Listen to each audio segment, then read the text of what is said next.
बताओ भाई, क्या अच्छा नहीं हुआ टेस्ट? पेपर तो इजी था। सर आपने चेक कर लिया? अभी मैंने शुरुआत की थी कल, बट मेरे हाथ में ट्रबल थी तो नहीं कर पाया। कोशिश करता हूँ आज करने की। चलो, तो पहले हम टेस्ट के डाउट ले लेते हैं, उसके बाद बढ़ते हैं आगे। टेस्ट टेस्ट में जो डाउट हो पूछो।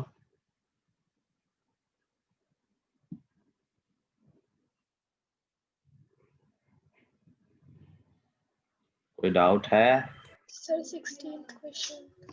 16th क्वेश्चन, उसके पहले कोई डाउट किसी का? 14 15 15 15 15 16 14 से पहले किसी का डाउट? 14 से पहले किसी का डाउट? ओके, देखो ये टेस्ट सीरीज एक रिवीजन की राइट स्ट्रेटजी तो है ही है, साथ साथ तुम्हें ये भी बता रही है किस तरह के क्वेश्चन आने हैं, मतलब टाइप ऑफ क्वेश्चंस। तो जो मैंने क्वेश्चन दिए हैं उस तरह के क्वेश्चन ही आएंगे तुम्हारे एग्जाम में। तो जिस पर्टिकुलर टाइप में तुम्हें प्रॉब्लम हो रही है उसकी प्रैक्टिस ज्यादा करो। ऐसा नहीं कि बार बार रिवीजन कर रहे हैं फिर क्वेश्चन 1 से शुरू कर रहे हैं, जो आता है वो भी करे जा रहे हैं बार बार। कोई जो चीज आती है उसको बार बार करने का सेंस नहीं है। फोकस वहां करना है जो हमें नहीं आता है। ठीक है।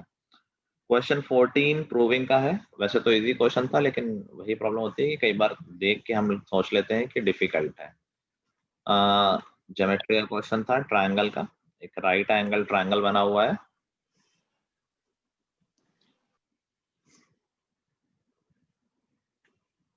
और कुछ ऐसा डायग्राम है। ए बी सी, ये y है, ये x है। सी एक्स को बोला है एंगल बाइसेक्टर है, और इस पॉइंट को O बोला है, और एक एंगल भी गिवन है 50। नाउ हमें प्रूव करना है कि B X is equal to B O, इन दोनों साइड्स को इक्वल प्रूव करना है। Now do you get the clue कि अगर साइड्स को इक्वल प्रूव करना है तो हमें क्या अप्रोच लगानी चाहिए, क्या चीज इक्वल प्रूव कर दें? Opposite angle sir. Opposite angles को अगर हम इक्वल प्रूव कर देंगे तो बात बन जाएगी। तो देखो, हमें जो गिवन है पहले उससे उसको ब्रेक करते हैं, क्या क्या उससे हम पता कर सकते हैं। ये भी 90 दे रखा है, परपेंडिकुलर दे रखा है ये। देखो भी, in triangle A B Y can be find this angle, although हमें इसकी जरूरत नहीं है, फिर भी हम चाहे तो ये एंगल 40 मिल जाएगा। ए बी वाई में एक 50 है, एक 90 है, तो ये 40 मिल जाएगा। अब पूरे बड़े ट्रायंगल में देखो, ए बी सी में, उसमें भी एक एंगल पूरा 90 है और एक एंगल 50 है, तो क्या ये पूरा एंगल 40 हो जाएगा? यस। और सी एक्स बाइसेक्टर दे रखा है, तो हमें इंडिविजुअली भी एंगल पता है, 20 20 हो जाएंगे, ये भी 20 और ये भी 20, क्योंकि सी एक्स बाइसेक्टर है। Now we are looking for these two angles. अब देखो, क्या ओ वाई सी ट्राइंगल में हमें ये एंगल मालूम चल गया। देखो, एक 90 है, एक 20 है, तो थर्ड एंगल 70 आ गया। उससे वर्टिकली अपोजिट एंगल लग गया और ये एंगल भी 70 आ गया। देखो, एक एंगल मिल गया जो हमें चाहिए था। अब ट्राइंगल बी सी एक्स देखो, वो भी राइट एंगल ट्राइंगल है। एक एंगल 90, एक एंगल 20, तो ये भी 70 आ गया। बी सी एक्स सिर्फ नीचे वाला ट्राइंगल बोल रहा हूँ मैं। हो गया प्रूफ। ऑपोजिट एंगल्स इक्वल है, तो जो एंगल्स इक्वल है उनकी अपोजिट साइड इक्वल होंगी, तो उससे बी एक्स और बी ओ इक्वल आ जाए। ठीक है। यस। और लोग भी रिस्पॉन्ड कर दो भाई। 15th तो बहुत ही इजी था। 15th में देखो क्या है, √5 माइनस √3 होल स्क्वायर। बहुत सारे लोग होल स्क्वायर में गलती अभी भी कर रहे हैं। √2 plus √7 into √7 minus √2 and plus 2 √15। Very easy question again. कुछ लोग बताओ √5 माइनस √3 होल स्क्वायर को ऐसे लिख देते हैं 5 माइनस 3। इंडिविजुअली स्क्वायर नहीं लगाना है, दिस इज होल स्क्वायर। तो तुम लोग क्लास 8 से पढ़ते चले आ रहे हो, ये a minus B whole square होगा, तो it will be a square plus b square minus 2ab। तो a square 5 plus b square 3 -2ab तो 2 एंड √5 इंटू √3 होगा √15, तो -2 √15, ये तो पहला टर्म सॉल्व हुआ। दूसरे टर्म में यू कैन इधर मल्टीप्लाई और यू कैन ऑब्जर्व कि a minus B into a plus B है, देखो बस उल्टा लिखा हुआ। इसको अगर मैं √7 प्लस √2 लिख दूं, ऑर्डर चेंज करने में, एडिशन में तो कोई दिक्कत नहीं है। तो ये a plus B into minus B लिखा हुआ है, which is a square minus B square, तो ये हो गया 7 माइनस 2 और प्लस 2 √15। इतना सा क्वेश्चन था बस। -2 √15 और +2 √15 कैंसिल हो गया, 5 + 3 8 हो गया, 7 - 2 5 हो गया, 8 + 5 13। 4 मार्क्स मिल गए फ्री के। ठीक है,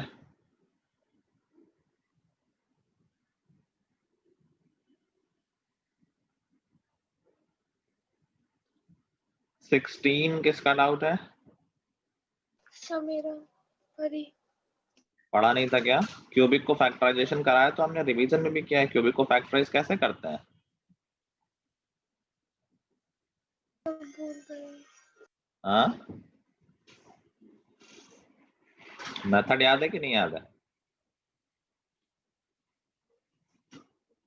एक फैक्टर हम गैस करते हैं, देखते हैं कहां पर 0 हो रहा है। मैंने बताया हमेशा 1 2 3 में आ जाएगा।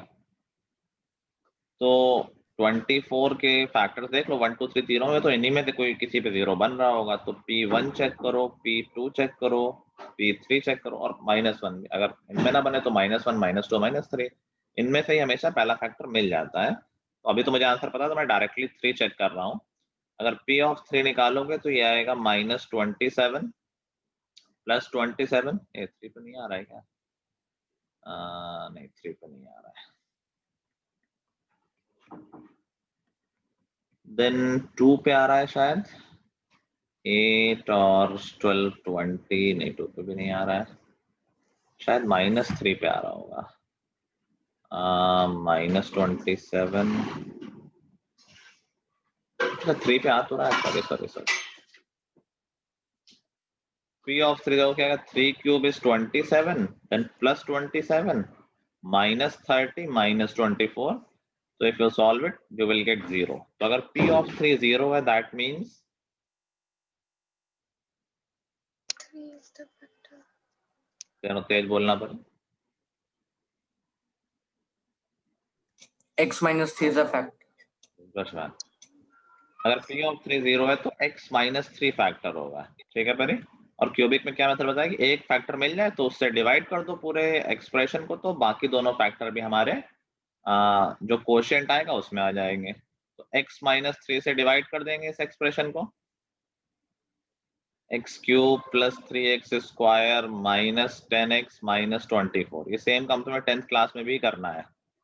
तो यहाँ पर एक क्वाड्रेटिक आ जाएगी, पूरा पूरा कैंसिल हो जाएगा, कर लोगे डिवाइड, और ये क्वाड्रेटिक सॉल्व कर लेंगे फिर स्प्लिटिंग द मिडिल टर्म से, तो बाकी दोनों फैक्टर यहाँ से मिल जाएंगे। ठीक है शिवांग, मुझे याद है तुम्हारी कॉपी में मैंने सर्कल किया हुआ है, अगर तुम्हें समझ में नहीं आया तो कॉमा लगा के थोड़ी लिखना होता है, फैक्टराइजेशन मतलब इनटू करके लिखना है। तुम्हारी में ही था ना वो? Yes. ठीक है, पर ये आ गया कि मुझे पूरे स्टेप करने पड़ेंगे? यस सर, आ गया। ओके, और कोई डाउट रह रहा है टेस्ट से? ओके देन, लास्ट क्लास कोई कुछ बोल रहा था? मैं सर नो सर बोला मैं। ओके, लास्ट क्लास में क्या कर रहे थे हम? सर 12.3 का सर होमवर्क दिया था सर। अच्छा, ठीक है। 12.2 और 1 डिस्कस हो गए थे हमारे? Yes sir. 12.2 पूरी डिस्कस हो गई थी या कुछ रह गया था? सर पूरी हो गई थी सर, फिर हो हमने गई 2 थी क्वेश्चन भी किए थे 12.3 से भी फर्स्ट 4 क्वेश्चन हो गए थे कि 2 क्वेश्चन हुए थे? सर, सर 2 फर्स्ट क्वेश्चन 2 हुए हुए थे सर। अच्छा ठीक है, पूछो doubts. Sir, third question. Third question में। Yes, third sir. क्वेश्चन में डाउट थर्ड कह रहा, from a point in the interior of an equilateral triangle perpendiculars are drawn on 3 sides. The lengths of perpendiculars are this. Find the area of triangle. तो एक equilateral triangle है,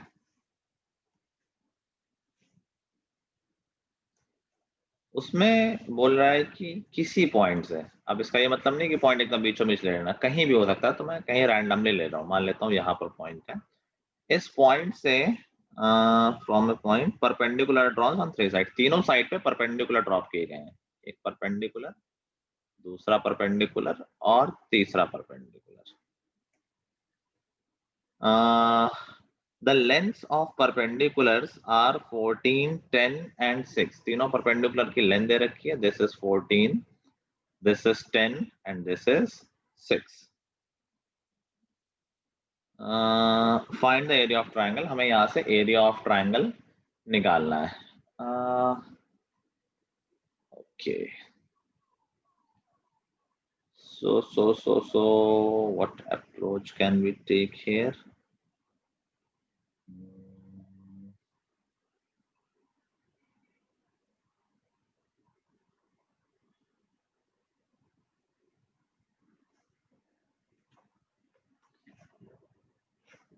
तीनों vertex को हम join कर देंगे तो तीन ट्रायंगल मिल जाएंगे। We know heights of all the triangle but we don't know the basis although they all are same.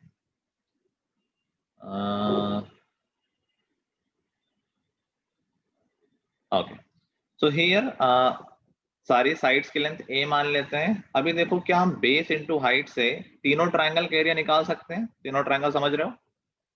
इससे तीनों वर्टेक्स जो बन रहा है, मान लो ये O पॉइंट है तो OAB का एरिया, OBC का एरिया और OAC का एरिया, अगर तीनों का एरिया निकाल के ऐड कर देंगे तो पूरे ट्रायंगल का एरिया बन जाएगा। Yes sir. ठीक है, तो हम कह सकते हैं यार हाफ बेस सबका A है, हाफ A इंटू 14 एक एरिया, हाफ A इंटू 10 दूसरा area and half A into 6 तीसरा area. This is the area of triangle. And क्या यही एरिया इसके भी इक्वल होगा √3/4 A स्क्वायर के? ये इक्विलेटरल ट्रायंगल है। ठीक है, अब देखो मैं 1/2 A कॉमन ले सकता हूँ सारे टर्म से, मैं 1/2 A बाहर ले लेता हूँ, अंदर बचेगा 14 + 10 + 6 जो कि 30 हो जाएगा। एंड यहाँ से आ गया this is equal to √3/4 A square. अभी इसको सिंप्लीफाई कर लेंगे, A से A कैंसिल हो गया एंड 2 से 30 कैंसिल कर लेते हैं। So we got A is equal to 60 upon √3. Rationalise भी कर सकते हैं और भी कैंसिल कर सकते हैं, बट अल्टीमेटली हमें A मिल गया, हमारा काम हो गया। तो एरिया कितना हो जाएगा √3/4 into A square, 60 upon √3 square, 60 into 60, √3 square 3 हो गया। तो हमारा आंसर आ जाएगा, ये 12 से 60 कैंसिल हो जाएगा, 300√3। समझ गए सब लोग? हमने एरिया दो तरीके से निकाल लिया, से और दूसरा तीन छोटे ट्रायंगल्स से, और दोनों को इक्वेट कर दिया which gave us the side of triangle.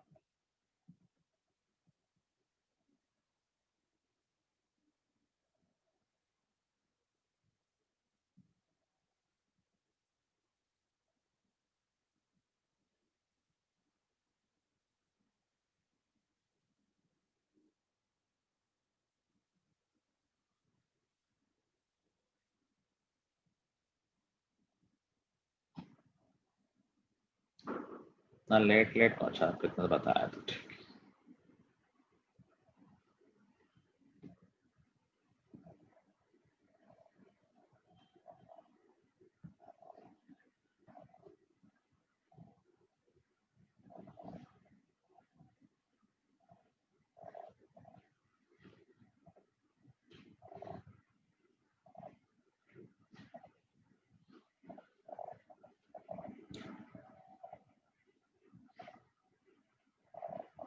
हाँ अर्पित, एक्सरसाइज के डाउट डिस्कस हो रहे हैं, पहले टेस्ट के डाउट डिस्कस हुए थे, अगर तुम्हारा कुछ होगा तो तुम बाद में देख लेना। और अभी क्वेश्चन नंबर 3 डिस्कस हुआ है, आई गेस तुम्हारा भी डाउट होगा। इसमें देखो हमने मैं बता देता हूँ क्या किया है। इक्विलेटरल ट्रायंगल था तो उसका एरिया हमने दो तरीके से निकाला है, एक √3/4 A स्क्वायर से, और दूसरा इन तीन ट्रायंगल्स के एरिया निकाल के ऐड कर दिए हैं। तीनों ट्रायंगल का बेस सेम है जो कि साइड ऑफ इक्विलेटरल होगी, और तीनों की हाइट अलग अलग है, तो हमने तीनों का एरिया निकाल के ऐड कर दिया है एंड दोनों तरीके से निकला हुआ एरिया इक्वल कर दिया है, तो उससे साइड लेंथ आ गई है।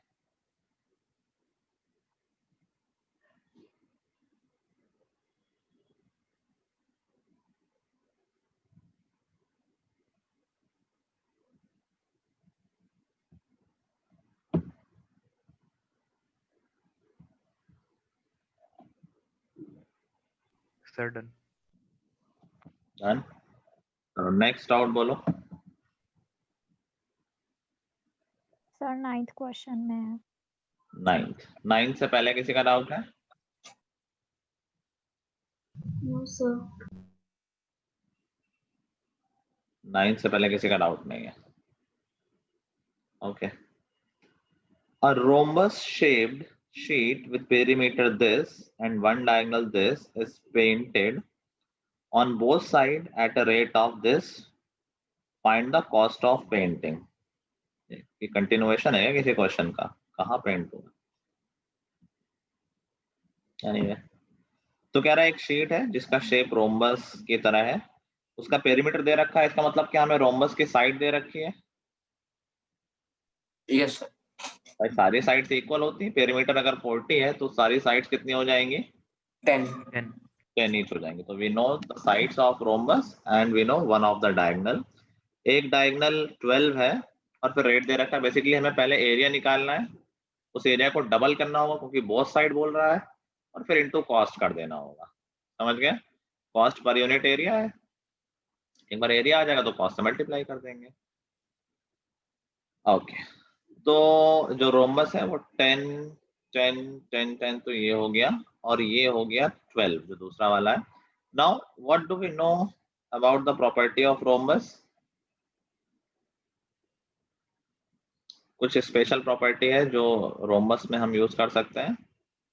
Sir diagonal bisect at 90 degree. Diagonals bisect है 90 डिग्री। ये काफी क्वेश्चन बन जाते हैं इससे, काफी का दो तरह से बन जाते हैं। या तो दोनों डायगोनल दे देगा, साइड पूछ लेगा तो भी निकल सकता है, और जैसा अभी बनाया है। अभी देखो एक डायगोनल 12 है तो ये बाइसेक्ट करते हैं तो हाफ डायगोनल 6 हो जाएगा। मान लेते हैं ये 6 हो गया। नाउ क्या यहाँ हम पाइथागोरस नहीं लगा सकते हैं?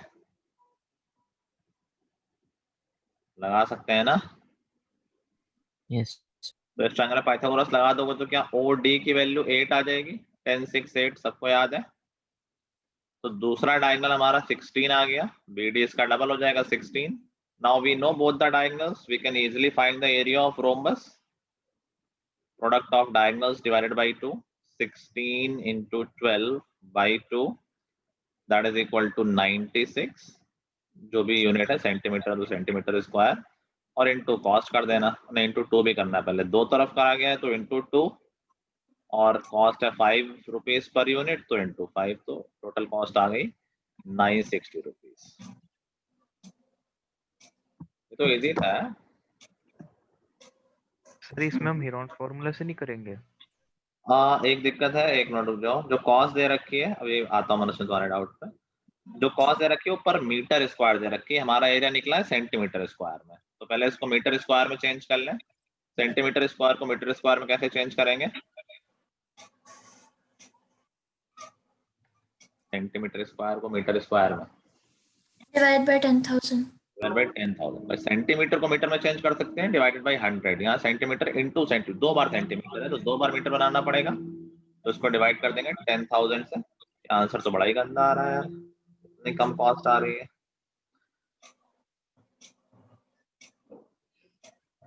सॉरी, तो आंसर तुम्हारा 0.096। एक बार चेक करना, यही आंसर है।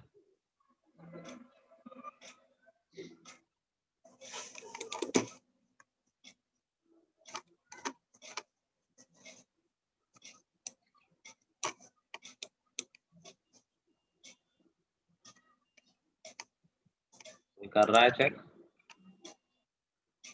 नहीं सर, ये सर आंसर 960 दी 960 कॉस्ट पर सेंटीमीटर स्क्वायर। मेरे पीडीएफ में तो पर मीटर स्क्वायर है, तो मिसप्रिंट हुआ होगा फिर। सेंटीमीटर स्क्वायर होना चाहिए तभी कुछ अच्छा आंसर आएगा, नहीं तो बहुत ही अजीब सा आंसर है। 0.09 रुपीज। हाँ मनस्विन, कभी भी क्वेश्चन में ये नहीं करना होता है किस मेथड से करना है, अनलेस इट इज मेंशन्ड। ठीक है, वो मिसप्रिंट है, कॉस्ट पर सेंटीमीटर स्क्वायर लिख लो। अगर वो कह रहा है कि डू इट बाय ह्यूरोन्स फॉर्मूला तब तो जबरदस्ती है, अदरवाइज कोई भी मेथड यूज करो, कभी कोई प्रॉब्लम थोड़ी ना है। Okay sir. ठीक है, चलो और कोई डाउट? Sir 10th. कह रहा है कि find the area of trapezium PQRS with the height PQ given with height PQ given in figure. Okay. तो किसी से नहीं हुआ क्या है? सर मेरा हो गया आंसर मैच कर गया? सर, चेक नहीं करा सर। अच्छा, आंसर बताओ क्या आया तुम्हारा? सर 114 सेंटीमीटर स्क्वायर आ रहा है। और किसी का आया 114? किया नहीं क्या बहुत लोगों ने?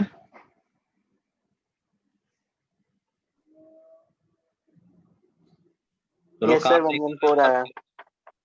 यस सर वही है। हाँ सर वही है सर। ठीक है, गुड।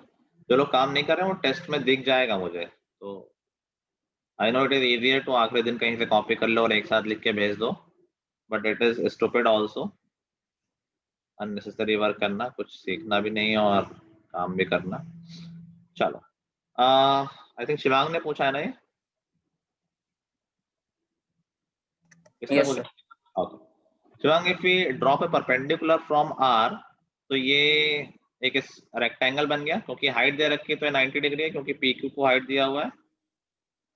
Yes sir. ठीक है, अब तो समझे गए होगे। तो ये हाँ। पार्ट 7 आ गया, यस। तो ये 5 आ गया।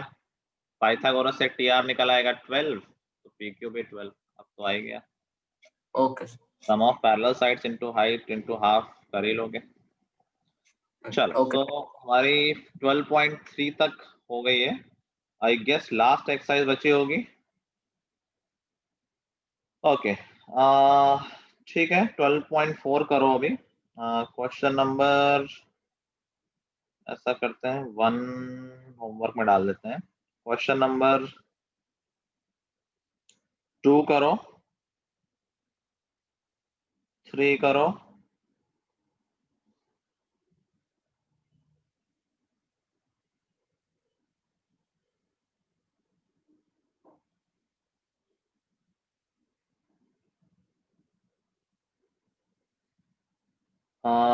चलो 4 5 2 3 4 5 करो अभी।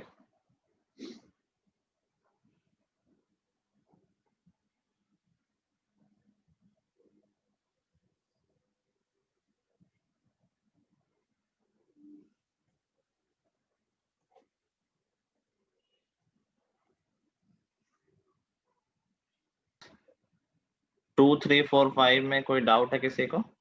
सर 3। सर 4। 3 और 4। ओके, लेट्स सी क्या है 3 और 4। एक कहाँ गए लोग? ओके, क्वेश्चन नंबर 3 बोल रहा था area of A trapezium is this, height is this, find the length of its two parallel sides if one side is 4 centimeter greater than the other। तो बहुत सिंपल सा डायरेक्ट फॉर्मूला बेस्ड क्वेश्चन है। Area of trapezium हमें पता है क्या होता है? half into sum of parallel sides into distance. Half into sum of parallel sides into height, और ये दे रखा है दैट इज 475। साइड्स के बारे में एक इन्फॉर्मेशन है कि जो एक साइड है वो दूसरे से आई थिंक 4 बड़ी है, 4 सेंटीमीटर ग्रेटर है। तो अगर मैं एक साइड को x मान लूंगा, दूसरी साइड कितनी हो जाएगी? +4। बस, हो तो गया। Half sum of parallel side, दोनों साइड्स को ऐड करोगे तो क्या है, 2x + 4 आ गया, x + 4 इनटू हाइट दे ही रखी है, height is 19।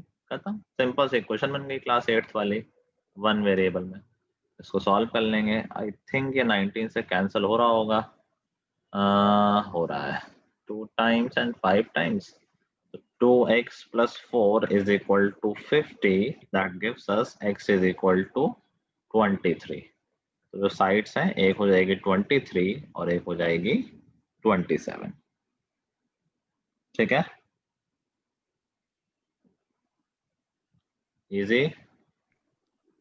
Okay sir. Next is question number 4. A rectangular plot is given for constructing a house having a measurement of this and this. According to the laws, a minimum of 3 meter wide space should be left in the front and back and 2 meter wide space on each of the side. Find the largest area where house can be constructed. कह रहा है कि एक land है, उस पे house बनाना है, land rectangular है और उसका साइज है 40 बाई 15। तो ये हम अपनी लैंड ले लेते हैं, ये हमारी लैंड हो गई 40 बाई 15 की। अभी कह रहा है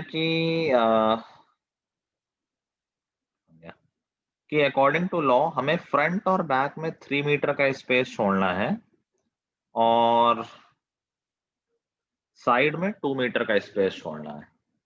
तो 3 मीटर इस पे मतलब यहाँ पर हम घर नहीं बना सकते, थोड़ा सा एरिया छोड़ना पड़ेगा। 3 मीटर का एरिया मान लो हमने यहाँ फ्रंट में छोड़ दिया, कहीं भी फ्रंट ले लो, और 3 मीटर का एरिया यहाँ पर छोड़ दिया, तो बड़ा बना लेते हैं। दिस इज 3,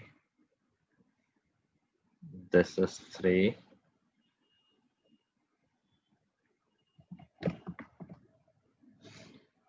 और साइड में 2 का छोड़ना है। तो अगर मैं 2 का बना लूं तो this is 2 and this is 2। अभी घर का मैक्सिमम एरिया क्या पॉसिबल है? इसमें तो एक इशू हो गया यार, जो कॉमन पोर्शन है that should be considered in front और साइड। तो बेसिकली हमारा जो घर बनेगा क्या वो यहाँ पर बनेगा? This is the area, yes sir. ठीक है। तो इसमें लेंथ कितनी हो गई? 2 यहाँ से कम हुई और 2 यहाँ से कम हो गई, तो क्या लेंथ 36 हो गई? Yes, sir. और विड्थ हो गई 3 एक तरफ से और 3 एक तरफ से, तो 9 हो गई। तो क्या एरिया 36 इंटू 9 हो जाना चाहिए? Although there is other possibility, ये तो यार बताना मुश्किल है कि फ्रंट क्या है। अगर मैं 3 इधर से कम करता तो दूसरी पॉसिबिलिटी हो जाती 34 और 2 वहां से, तो 11। अलग अलग एरिया आ रहा है, फ्रंट इसने बताया तो है नहीं।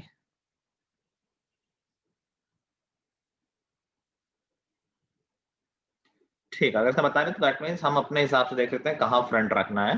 देखो दोनों पॉसिबिलिटी समझ गए। मैंने अगर फ्रंट ऐसे लेंथ वाइज रखा तो हमें 3 इधर छोड़ना पड़ेगा, तो हमारा ये डायमेंशन आया 36 एंड 9। एक और पॉसिबिलिटी, मैं इधर फ्रंट बना लूं, अगर मैं इसको फ्रंट कर लूं तो हमें लेफ्ट और राइट में 3 छोड़ना पड़ेगा और ऊपर और नीचे 2 छोड़ना पड़ेगा।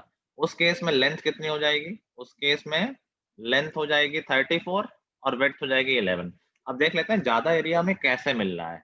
तो अगर हम इसके साथ जाते हैं 36 इंटू 9 के साथ, इन दैट केस एरिया हो जाएगा 324 आई गेस, और दूसरे वाले केस में एरिया हो जाएगा 374। 374. ठीक है, आई थिंक आंसर 374 आ रहा होगा, एक बार चेक कर लेना। यस सर वही है। Yes sir. ठीक है, तो सिंस हमारा घर है, इसमें कोई ऐसा नहीं कि हम कहाँ से एंट्री करें और कहाँ से ना करें, तो हमने देखा कि लॉस के हिसाब से हमें फायदा किस में हो रहा है कि हम फ्रंट लेफ्ट राइट वाले मतलब इन अकॉर्डेंस विथ विड्थ बना लें फ्रंट, या लेंथ वाले को फ्रंट बना लें, तो हमारी चॉइस है। तो हमने देख लिया कहाँ से हमें बेटर पड़ रहा है, तो ये वाला सिचुएशन में बेटर पड़ रही थी, तो हमने हाउस को ऐसे बना लिया। ठीक है, तो जो हम करेंगे तो हम दोनों कैलकुलेशन दिखाएंगे कि अगर ये फ्रंट रखा है, अगर दूसरा वाला फ्रंट रखा है, दोनों साइड है ना। सबको सिचुएशन समझ में आ रही है? Yes yes sir. क्वेश्चन ऐसे ये मत समझना कि कॉलोनी है फ्रंट तो फिक्स होना चाहिए, कोई ऐसा नहीं। उसने सिर्फ मैथमेटिकल बात की है कि अगर एक सपोज ऐसे ही रैंडम बीच में कोई लैंड है, तुम चारों तरफ से कहीं से भी गेट बना सकते हो, कहीं भी फ्रंट बना सकते हो, तो तुम्हें क्या करना चाहिए। ठीक है, और कोई doubt? No, sir. Okay, sir 5th का आंसर पूछना था सर एक बार। आंसर भी मैच कर लेते हैं। 2 का आंसर बता दो भाई सब लोग पहले। 20√30। 20√30 सबका आ रहा है? 20/30 sir. Yes sir. Yes sir. Yes sir. Okay, 3-4 discuss हो गया। 5 आयशा का डाउट है, 5 का आंसर बोल देना फिर भी। सर मेरा तो 192 19,200. 19,200 रुपीज। 19,200। आयशा मैं बता देता हूँ, a field is in the shape of trapezium having parallel side this and this, these sides meet the third side at right angle, the length of fourth side is 100, if the cost is ₹4 to plow per meter, find the। ठीक है, देखो ये वैसा ही question है जैसा अभी I think पिछला शिवांग ने पूछा था, जहां पर ट्रेपेजियम की एक साइड ही उसकी हाइट थी। यहाँ भी वही केस है। क्या बोल रहा है कि यार दो पैरेलल साइड्स हैं जिनकी लेंथ है 30 and 90, this is 30 and this is 90, these sides meet the third side at right angle, ये थर्ड साइड को राइट एंगल में मिलती है, तो बेसिकली थर्ड साइड हाइट हो गई जो हमें पता नहीं है, और फोर्थ साइड है वो 100 दे रखी, सो दिस इज 100। ठीक है, फिर से वही काम करना है, यहाँ पर परपेंडिकुलर ड्रॉप कर लो तो ये रेक्टेंगल बन गया, समझ गया ना, 90 90 90 सारे हो गए, रेक्टेंगल बन गया, तो ये साइड 30 आ गई, तो ये 60 आ गई। Yes, sir. अब पाइथागोरस से हम तीसरी साइड निकाल लेंगे 160, तो ये 80 आ जाएगा, which is the height of trapezium. एक बार ट्रेपेजियम की हाइट मिल गई तो क्या हम एरिया निकाल सकते हैं?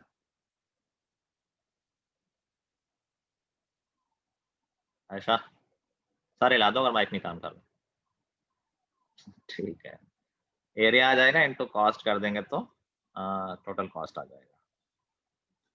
चलो, although we have time to do one more question, लेकिन ठीक है यहाँ करो, होमवर्क करो, एक ही बात है। बचे हुए सारे क्वेश्चन, वैसे बच्चे कितने ही हैं, 80 तो थे, 4 हमने कर लिया, 4 क्वेश्चंस इज योर होमवर्क। ठीक है, तो कल हम इस चैप्टर को क्लोज कर देंगे and supposedly I will try कि सबकी कॉपी चेक कर दूं, तो टेस्ट सीरीज की कॉपी भी डिस्कस होंगी इंडिविजुअली, तो आई विल ट्राई कि देख लें कहाँ किसकी मिस्टेक है, कहाँ किसको इशू है, कहाँ किसको काम करना है। ठीक है, चलो आज के लिए इतना ही, till the next time, goodbye everyone, have a good day, bye Thank bye. you, sir. Thank you. Thank you, sir. Thank you, sir. Bye, sir. Thank you, sir. Thank you, sir. Thank you, sir.